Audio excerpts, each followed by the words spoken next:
अधिवेशनाचे शेवटचे 2 दिवस काँग्रेस नेते नाना पटोलेंनी हनी ट्रॅपच्या आरोपांवरून काही मुद्दे गाजवले, पण काँग्रेस नेते वडेट्टीवारांनी मोठा गंभीर दावा केला। हनी ट्रॅपचा पेन ड्राईव्ह आणि सीडी मुळेच 3 वर्षांआधी शिंदेंचं सरकार आलं असं वडेट्टीवार म्हणाले। पाहूयात। काल हनी ट्रॅपवरून हनी नाही ना ट्रॅपही नाही असं मुख्यमंत्री म्हणाले। ते शिंदेंचं सरकार जे काही सत्ता पालट झाली ती सत्ता पालट ते सीडीमुळेच झाली। काँग्रेस नेते वडेट्टीवारांनी गंभीर आणि तितकाच सनसनाटी दावा केलाय। जो हनी ट्रॅपचा पेन ड्राईव्ह पटोलेंनी विधानसभेत दाखवला त्याचं कनेक्शन वडेट्टीवारांनी शिंदेंचं बंड आणि सत्ताधाऱ्यांशी जोडलंय। 3 वर्षांआधी शिंदेंच्या बंडामुळे जे महाविकास आघाडीचं सरकार पडलं ते हनी ट्रॅपच्या पेन ड्राईव्ह आणि सीडीमुळेच पडल्याचा दावा वडेट्टीवारांनी केलाय।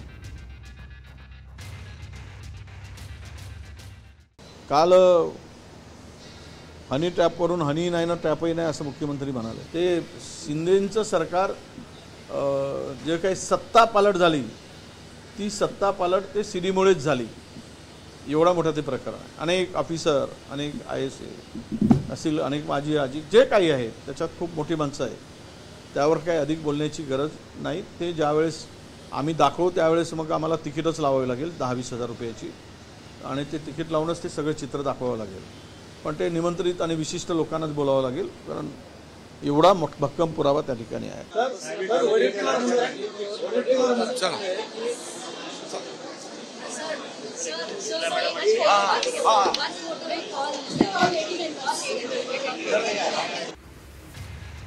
आता ज्या हनी ट्रॅपवरून आरोप होत आहेत ते आरोप आणि दावेही समजून घेऊयात। एका महिलेच्या रॅकेटनं अधिकारी आणि आजी माजी मंत्री असे एकूण 72 जण हनी ट्रॅपमध्ये अडकवल्याचा आरोप आहे। गोपनीय कागदपत्र लीक करण्यासाठी हनी ट्रॅपमध्ये अडकवल्याचा आरोप पटोलेंनी केलाय। मंत्रालय, नाशिक आणि ठाणे हे हनी ट्रॅपचे केंद्रबिंदू असल्याचं पटोलेंनी विधानसभेत सांगितलं। नाशिकच्या एका 5 स्टार हॉटेलमध्ये हनी ट्रॅप रचल्याचाही दावा केला जातोय। आणि आता हनी ट्रॅपमुळेच शिंदेंचं 3 वर्षांआधी सरकार आलं असा दावा वडेट्टीवारांनी केल्यामुळे खळबळ उडवून दिली आहे।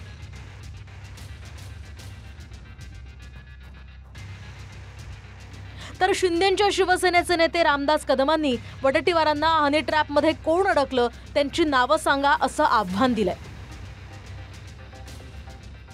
आणि म्हणून माहिती लपवणं हा देखील गुन्हा आहे। त्या वडेट्टीवारांनी सगळं सांगायला पाहिजे। या हनी ट्रॅपमध्ये कोण कोण अडकलेत, कोण कोण आहेत, शिंदेंचे आहेत की त्यांचे आहेत की आणि कोण आहे ते त्यांनी स्पष्टपणे सांगितलं पाहिजे। सगळे बाप दाखवण्याचं साध्य घाल वडेट्टीवारांनी पुरावे दिले पाहिजेत असं माझं स्पष्ट मत आहे। आणि मग बोललं पाहिजे। फक्त हवेत तलवार चालवून एकनाथ शिंदेना बदनाम करण्यापेक्षा तुम्ही तुमचा का पराभव झाला त्याचं आत्मपोषण तुम्ही केलं पाहिजे ना। काल माननीय मुख्यमंत्र्यांनी सभागृहामध्ये स्पष्ट केलं, ना हनी आहे ना ट्रॅप आहे। हे केवळ जनतेच्या मनामध्ये संभ्रम निर्माण करणे, जेव्हा बोलायला काही नसतं, विकासाचे काही व्हिजन नसतात, तेव्हा असं बोलून राज्याला भरकवण्याचं काम, भरकटत ठेवायचं काम या ठिकाणी विरोधी पक्ष करतो आहे। विजय वडेट्टीवारांनी थोडं विधायक बोलावं। ते मला वाटतं ज्यांना ज्या गोष्टी माहिती आहेत त्यांनी पब्लिकली कराव्यात एवढीच फक्त विनंती आहे। 3 वर्षांआधी एकनाथ शिंदेंनी शिवसेनेचे 40 आमदार घेऊन सुरत व्हाया गुवाहाटी गाठली। आम्हीच शिवसेना असल्याचा दावा करत उद्धव ठाकरेंचं सरकार पडलं आणि भाजपच्या पाठिंब्यावर स्वतः एकनाथ शिंदे मुख्यमंत्री झाले। यामागे उद्धव ठाकरेंची काँग्रेस सोबतची हातमिळवणी आणि असंतोष ही कारणं शिंदेंनी सांगितली होती।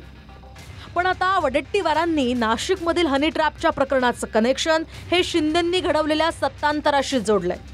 पण अधिवेशनात मुख्यमंत्र्यांनी मात्र ना हनी ना ट्रॅप असं म्हणत हनी ट्रॅपचा दावाच फेटाळलाय। एक गोष्ट कालपासून या सभागृहात होते आहे ती म्हणजे हनी ट्रॅप।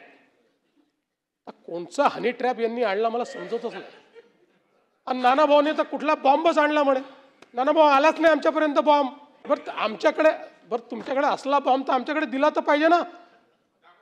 ना हनी आहे ना ट्रॅप आहे। कुठली घटना घडली असेल तर ती मांडली पाहिजे। पण माहोल असा क्रिएट होतोय, आजी माजी मंत्री आता सगळे एकमेकाकडे पाहून राहिले। इकडे आजी मंत्री आहे, इकडे माजी मंत्री आहे. हे आजी मंत्री आहे का माजी मंत्री आहे? कोण फसलंय हनी ट्रॅपमध्ये? हनी ट्रॅपवरून जे गंभीर आरोप पटोलेंनी केलेत, तो पेनड्राईव्ह अद्यापही त्यांनी सरकारला दिलेला नाही.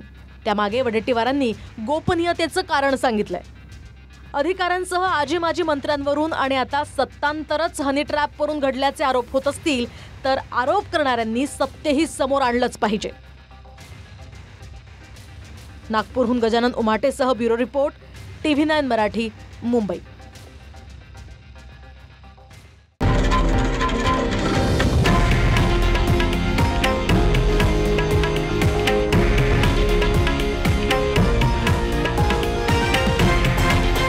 हे आहे देशातील नंबर 1 न्यूज नेटवर्क आणि आपण पाहत आहात TV9 मराठी, एकमेव.